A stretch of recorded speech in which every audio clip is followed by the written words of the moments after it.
In today's video, I'm going to teach you how to create a password-protected zip folder and convert your files into secured zip files.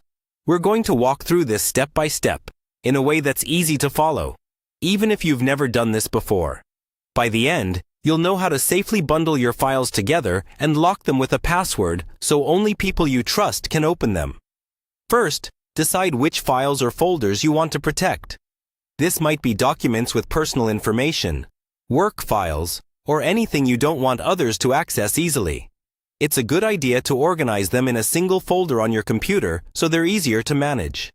Give that folder a clear, simple name so you can recognize it later when you're creating the zip file.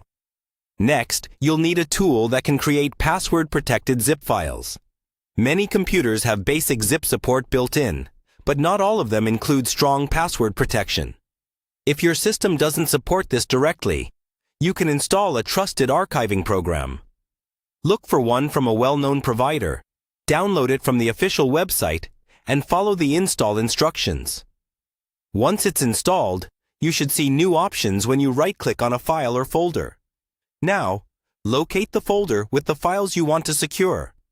Right-click on it and look for an option similar to Add to Archive or Compress to Zip File. When you choose that, a window should open with settings for your new zip file. Here is where you enable password protection.